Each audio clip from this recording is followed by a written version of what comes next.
I want you to picture two different versions of your life at 90 years old. In the first version, it's a Tuesday morning in early October. The air has that particular Christmas that tells you autumn has finally arrived. You are 90 years old, and you are walking down 3 porch steps holding nothing because you don't need to hold anything. Your hand isn't white-knuckling a railing. Your eyes aren't scanning the... You step down, 1, 2, 3, and you're on the sidewalk, and your dog, some loyal, scruffy little companion, is already pulling at the leash because she smells the neighbor's yard, and she is deeply committed to the investigation. You smile. You let her lead for a moment. You feel the ground beneath your feet, and you are steady. Completely, utterly, beautifully steady. That's version 1. In the second version, you're 73 years old, not 90. 73. And you're crossing from the kitchen to the living room. It's not a staircase. It's not a patch of ice. It's just the edge of a rug, maybe a slight hesitation in your step, and in a fraction of a second you are on the floor. And everything changes. Not just your hip, if you break your hip. Everything. The confidence you had walking in your own home evaporates. Your adult children start hovering. You start doing the mental math of every surface, every step, every transition from carpet to hardwood. You stop going to your garden club because getting in and out of the car feels like a risk. You start to shrink your world inch by inch because your body no longer feels trustworthy. I need you to hear me when I say this. That second version is not inevitable. It is not a pre-written destiny. But it is alarmingly common, and most people don't take it seriously until the first fall has already happened. Here are the numbers, because the numbers matter. Falls are the leading cause of fatal and non-fatal injuries in adults over 65 in the United States. Every year, roughly 1 in 4 older Americans takes a fall. Every 19 seconds, an older adult is treated in an emergency room for a fall. Every hour, roughly 11 older adults die from fall-related injuries. Those aren't statistics designed to scare you. Those are statistics designed to wake you up, because a fall is not a random act of bad luck. A fall is in the vast majority of cases the predictable result of a balance system that was quietly declining for years and nobody paid attention to it. And here's the part that surprises people the most. This decline doesn't begin when you turn 65. It doesn't begin at 70. It begins in your 30s and 40s. Research has shown that measurable degradation in balanceability and proprioceptive sensitivity, I'll explain exactly what that means in just a moment, begins around age 40, and in many people, even earlier. The reason most people don't notice it until a fall is because the decline is gradual. It's like losing your hearing slowly. You compensate, you adjust, you lean on walls without thinking about it. You slow down.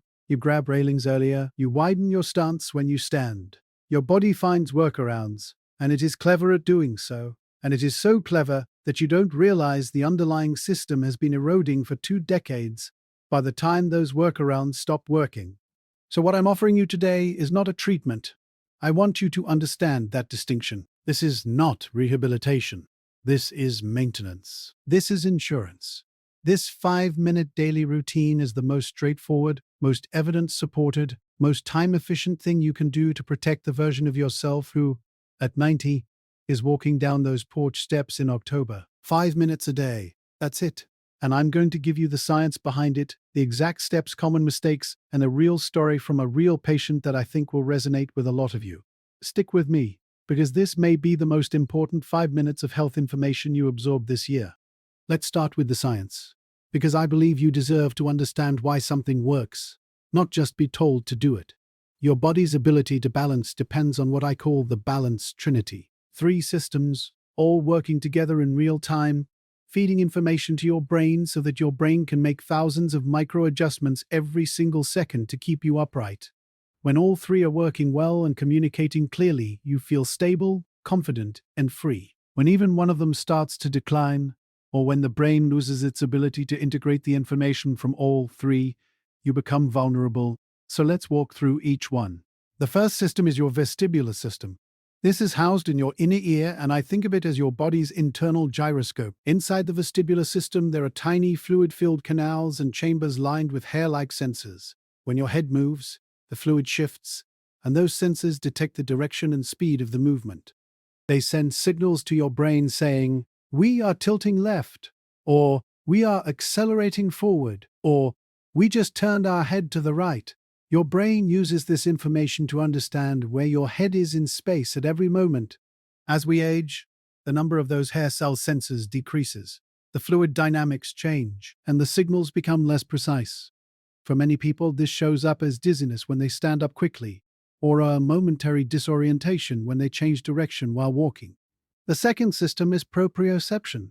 This one is my personal favorite to explain, because most people have never heard the word, and yet their life literally depends on this system functioning well.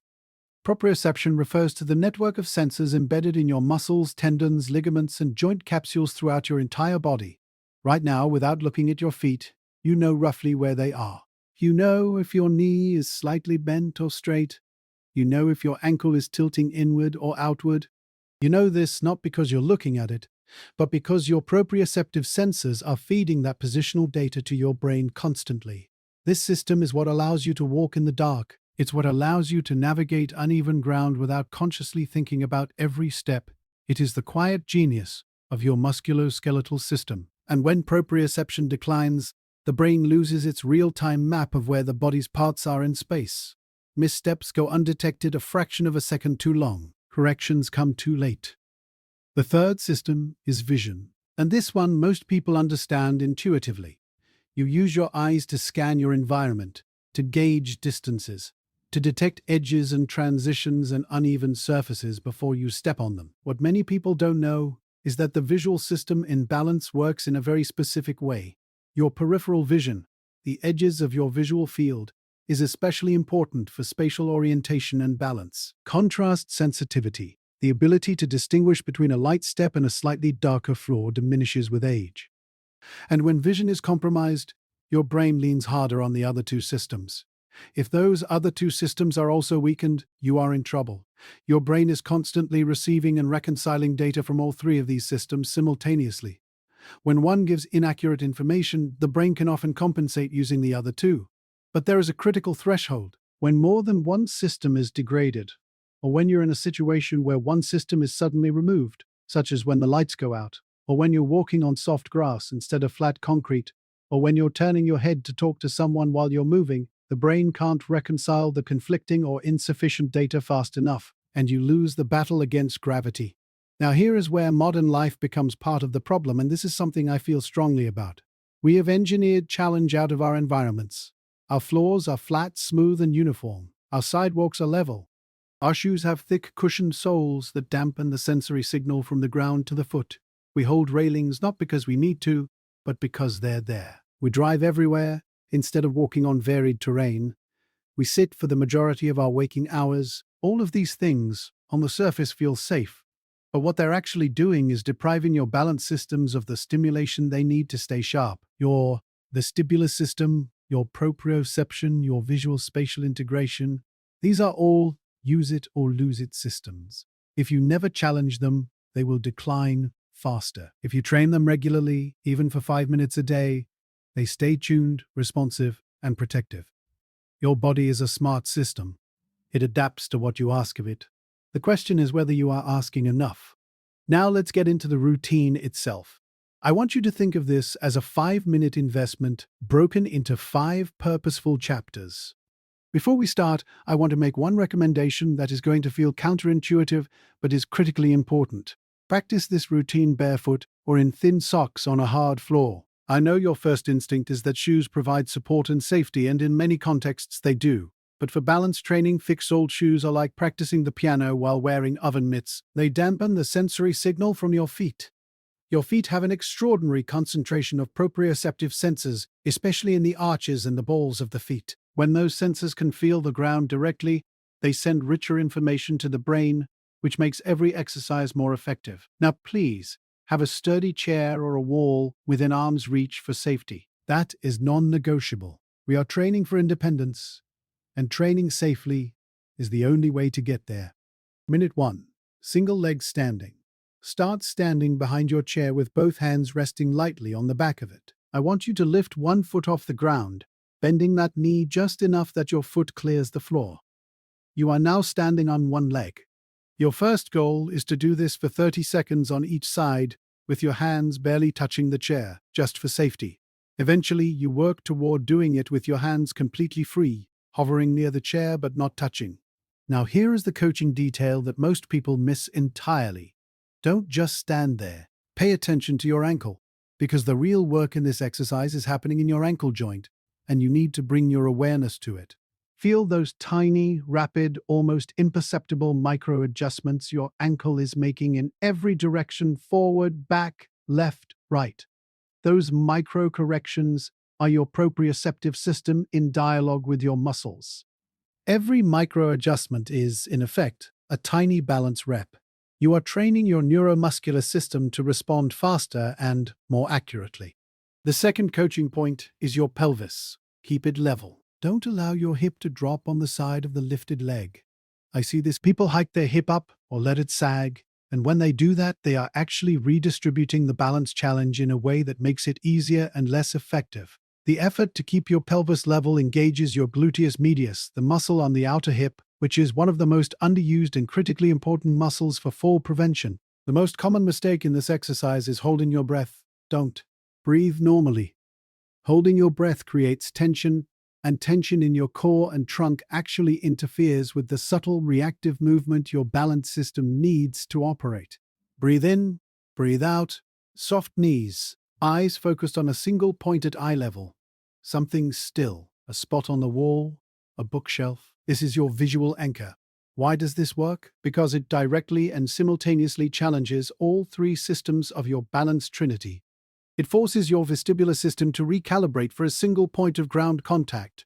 It floods your proprioceptive senses with demand, and it trains your visual system to serve as that stable anchor.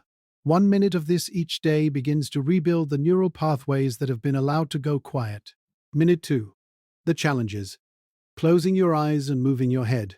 You're still in that single leg stance, but now we are going to systematically remove your safety nets. First challenge. Close your eyes. When you close your eyes while standing on one leg, everything gets dramatically harder almost instantly. That is not a weakness.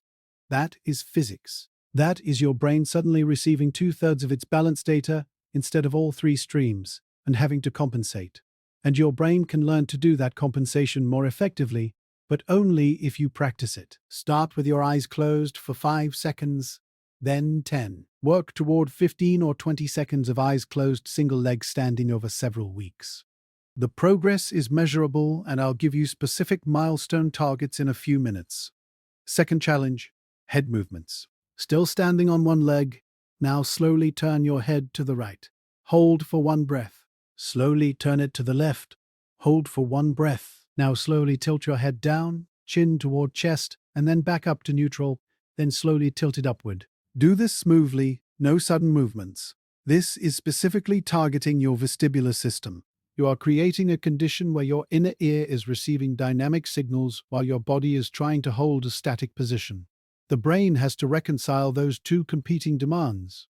It is, in the truest sense, a workout for your vestibular system. And over time, your brain becomes dramatically better at managing vestibular input during movement. This is clinically important. Many falls happen not when people are standing still, but when they are doing two things at once: looking both ways before crossing a street, turning to talk to someone while walking, reaching for something while walking through a doorway. That split-second moment when your attention divides is when the fall happens. What you are doing in this minute of the routine is training your brain to handle exactly that kind of divided demand. Common mistake: turning the head too fast. Slow and controlled is everything here. The speed of if you move too quickly, you will feel dizzy, and while mild challenge is productive, disorientation is not the goal. Slow and smooth. Minute 3. Tandem walking. Now we are going to move. Find a line on the floor, a seam between floorboards, a crack in the tile, or place a piece of tape straight across your floor about 10 feet long.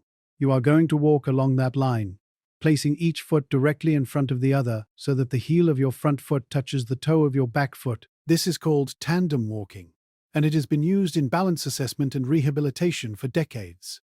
Think about a tightrope walker. The tightrope walker is not just performing a feat of balance. The tightrope walker is forcing every single system in their body to operate with precision, because there is no room for error and no base of support to lean on. You are not on a tightrope. You are on flat floor with hands available if you need them. but the narrow stance of tandem walking mimics that principle.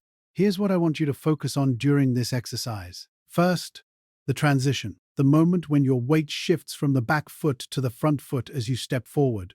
That is the most dangerous moment in the step cycle. Research has shown that a significant percentage of falls happen during weight transitions during walking, not while standing still. When you practice tandem walking slowly and deliberately, you are drilling exactly those transition moments, building neural efficiency in the muscles and joints that govern that shift. Walk the 10-foot line forward, then walk it backward. Going backward is harder, more uncomfortable, and significantly more beneficial because it removes the visual preview of where you are stepping and forces your proprioception to do more of the work. Common mistake: rushing. I cannot stress this enough. Slow is not a modification of this exercise.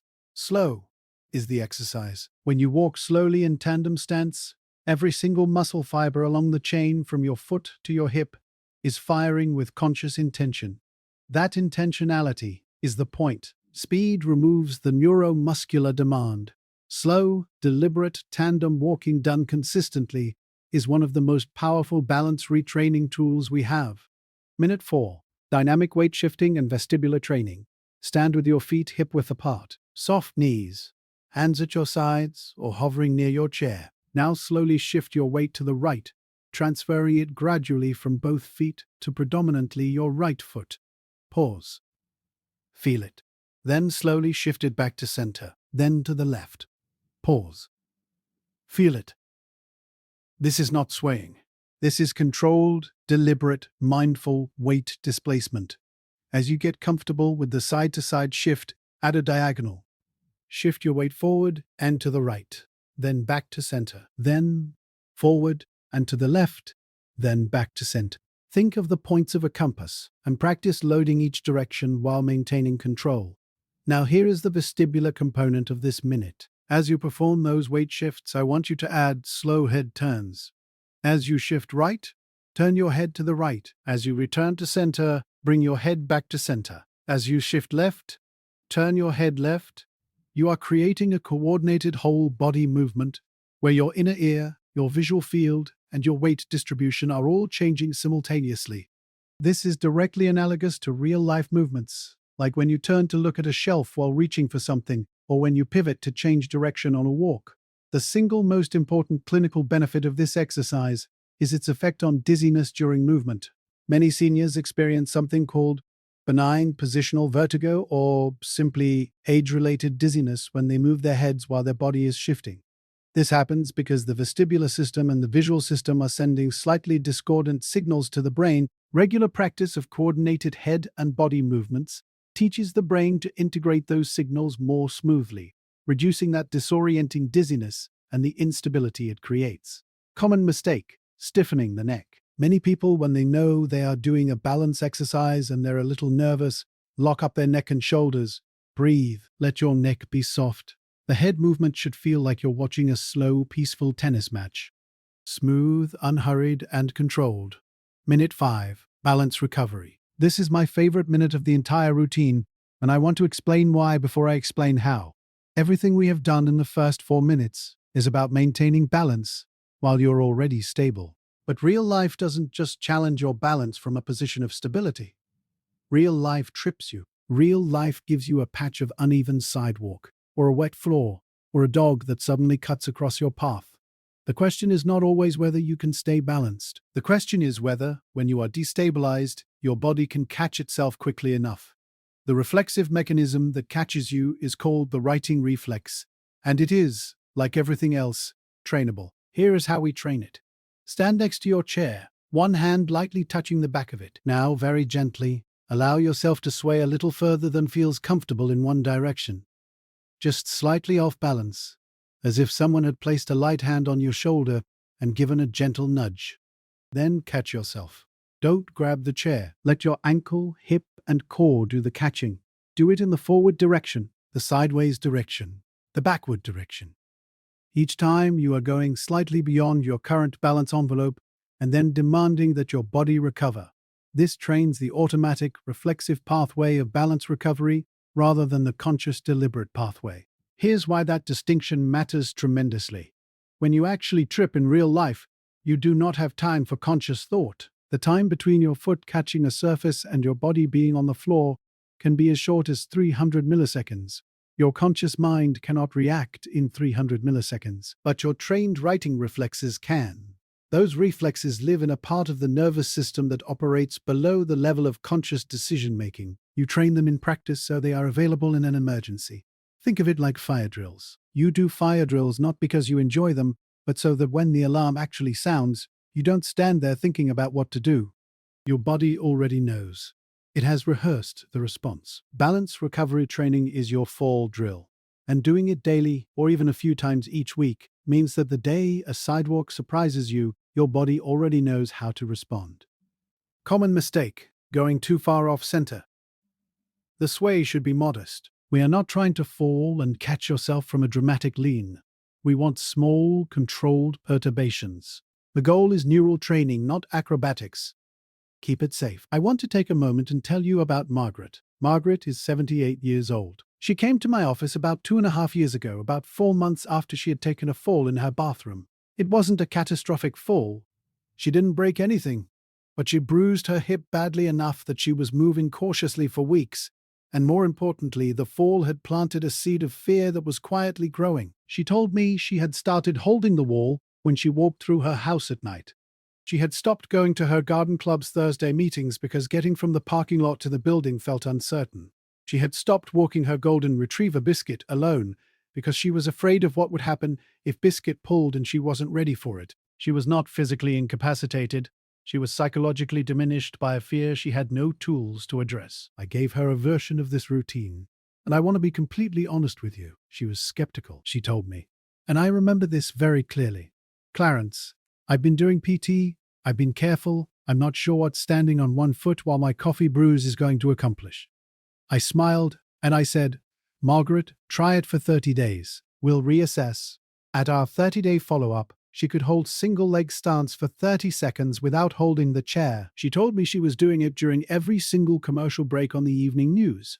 At 60 days, she told me she had gone back to her garden club. At 90 days, she told me she was walking Biscuit around the block again, alone, every morning. What changed? Not her hip, not some dramatic physical transformation. What changed was her confidence. Because her confidence was now grounded in capability.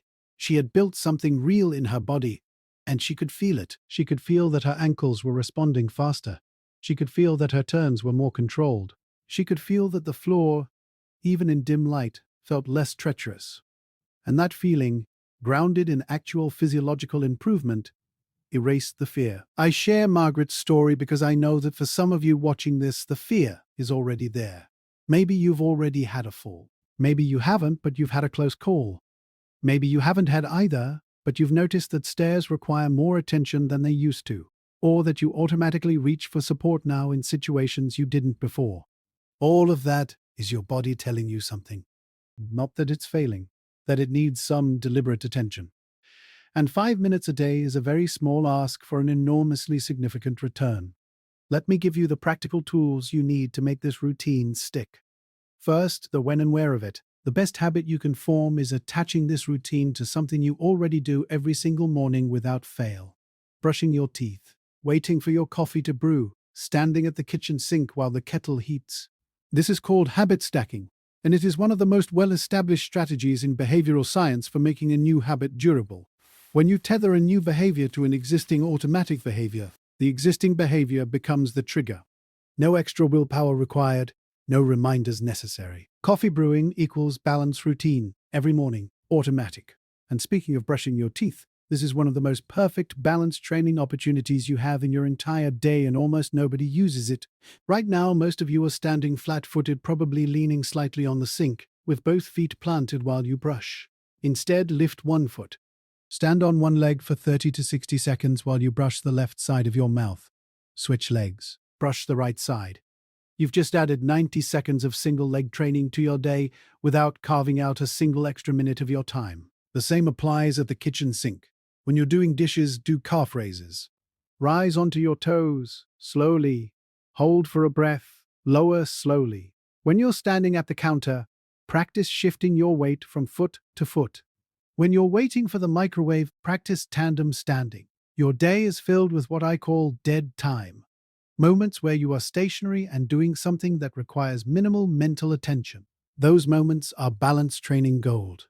Claim them. Now let's talk about milestones, because tracking progress is profoundly motivating and gives you something concrete to work toward. Here are 5 milestone targets I want you to aim for over your first 90 days. Milestone 1. Hold single leg stance with eyes open and hands free for 30 continuous seconds on each leg. Target time frame: the first 2 weeks to 1 month, depending on your starting point. Milestone 2. Hold single leg stance with eyes closed for 15 continuous seconds on each leg without losing control. This is a significant achievement. Many healthy people in their 60s struggle with this initially. Target time frame: 4 to 6 weeks of consistent daily practice. Milestone 3. Complete the full tandem walk of 10 feet forward and 10 feet backward without touching the wall or taking a stability step outside the line. Slow is fine, clean is the goal. Target time frame: 3 to 4 weeks. Milestone 4. Perform dynamic weight shifts with coordinated head turns for 60 continuous seconds without dizziness or loss of control. Target time frame: 4 to 6 weeks. Milestone 5. This is the big one, and it's my favorite. Stand at the base of a single stair in your home. Step up and step down, once, with no hand on the railing. Just you and the step, one up, one down, smoothly and confidently. This milestone is purely psychological as much as physical. It means you have rebuilt enough neuromuscular confidence to perform a movement you may have been avoiding. Target time frame: 60 to 90 days of consistent practice. When you hit these milestones, I want you to acknowledge them. Write them down, tell a friend, tell your doctor. These are real, measurable, clinically meaningful improvements in fall risk reduction. They are not small things dressed up as victories. They are actual victories. I want to talk to you about something that I don't always have time to address in a clinical visit, but that I think is deeply important. Balance training, when done with the mindfulness it deserves, is not just exercise for your body, it is exercise for your brain.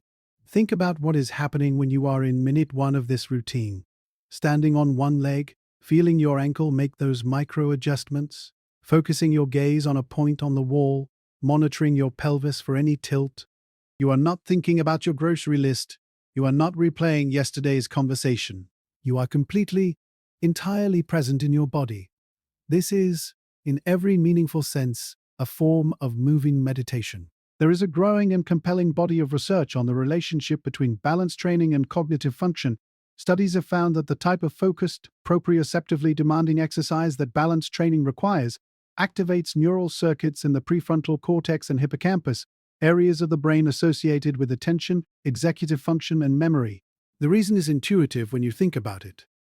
Balance training requires the brain to process and integrate multiple streams of sensory data simultaneously, to make predictions about body position, to monitor and correct error in real time. These are cognitively demanding processes, and like any other cognitive process, practicing them builds neural capacity.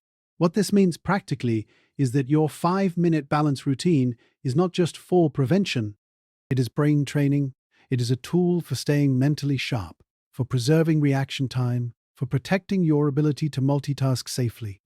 Some of the participants in balance training research have reported improvements in mood and a reduction in anxiety. That is not a coincidence.